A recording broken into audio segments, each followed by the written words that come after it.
ওরে বাপরে, এত বড় হেয়ারে কিভাবে হেয়ার স্টাইল করবো? আজকে চলে গেছিলাম রামপুরহাটে এত সুন্দরী একজন কেশবতী রাজকন্যাকে সাজাতে। আজকের আমার ক্লায়েন্ট পুরো কেশবতী রাজকন্যা। ডেটটা ছিল 30শে অক্টোবর আর আমার লোকেশন ছিল রামপুরহাটের চামড়াগুদাম। আজকে এই কেশবতী রাজকন্যার ছেলের বার্থডে উপলক্ষে আমার কাছে ছিল তার বুকিং। আমি একদম টাইম মতো লোকেশনে পৌঁছে যাই আর দিদিকে মেকআপ করা স্টার্ট করে দিই। দিদি আজ থেকে প্রায় অনেক বছর আগে থেকেই আমাকে ফলো করে। আমার কাছে মেকআপ করা দিদির বহুদিনেরই ইচ্ছা ছিল। দিদি আমাকে বলেছিল আমার মনের মতো করে দিদিকে সাজিয়ে দিতে। আমি সেই মতো কাজও স্টার্ট করে দিয়েছি।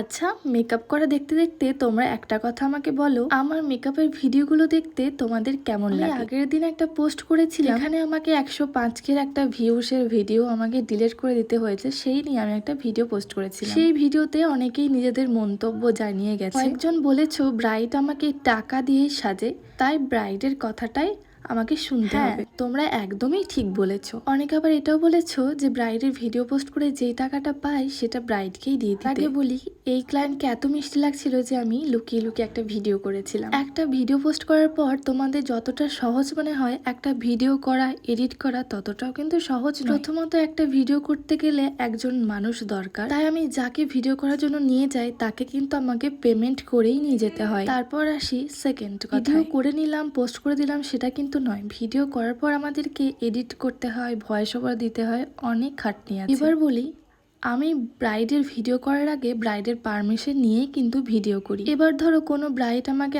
আগে থেকেই জানিয়ে দেয় যাদের প্রবলেম থাকে, সেক্ষেত্রে যাকে আমি ভিডিও করার জন্য নিয়ে যাই তাকে আমি নিয়ে যাই না। আর আমার ফেসবুকে তোমরা যত ভিডিও দেখেছো সব কিন্তু ব্রাইডের পারমিশন নিয়েই করা, এমন নয় যে জোর করে করা। আমার ভিডিও দেখে আমার ক্লায়েন্টরা আমাকে বুকিং করে আর তারাও খুব খুশি হয় তাদের ভিডিও পোস্ট করা। এমনকি আমি রাশিয়ান ব্রাইড বলে যে ভিডিওটি পোস্ট করেছিলাম তাতে আমার ক্লায়েন্টের কোনো রকম কোনো প্রবলেম ছিল না। সমস্ত ভিডিওটাই কিন্তু আমার ব্রাইডের পারমিশন নিয়েই করা ছিল আর সেই খুব খুশি হয়েছিল। তার প্রথম কোনো ভিডিওতে এত ভিউস হয়েছে। প্রবলেমটা তার বাড়ির পক্ষ থেকে ছিল। আমার ব্রাইড আমাকে একবার বলাতে আমি ডিলিট করে দিই। এটা নয় যে আমার ব্রাইড ভিডিও ডিলিট করতে বলাতে ব্রাইডের সঙ্গে আমার কোনো ঝামেলা হয়েছে, সেটা কিন্তু একদম নয়। আমাকে জাস্ট একবার বলেছিল, দিদি ভিডিওটা তুমি ডিলিট করে দাও, আমার বাড়ির থেকে একটু প্রবলেম। ব্রাইড ছিল খুবই ভালো, সেই কারণে আমি একবার বলাতেই ডিলিট করি। একটা কথা বলে রাখি, আমি ভিডিও আর ফটো পোস্ট করি সেই দেখেই তোমরা বুকিং করো। এবার ধরো যাদের ভিডিও ফটোতে প্রবলেম আছে তারা যদি আমাকে আগের থেকে জানিয়ে দাও, সেক্ষেত্রে আমি তোমাদের বুকিংটা নেব না। অথবা ধরো যাকে আমি পেমেন্ট করে নিয়ে যাই ভিডিও করার জন্য তাকে নিয়ে যাব না। তাই সবাইকে বলছি, যদি কারোর ভিডিও ফটোতে প্রবলেম থাকে সেটা বুকিং এর আগেই আমাকে প্লিজ একটু জানিয়ে দিও। আমার কথাগুলো কেউ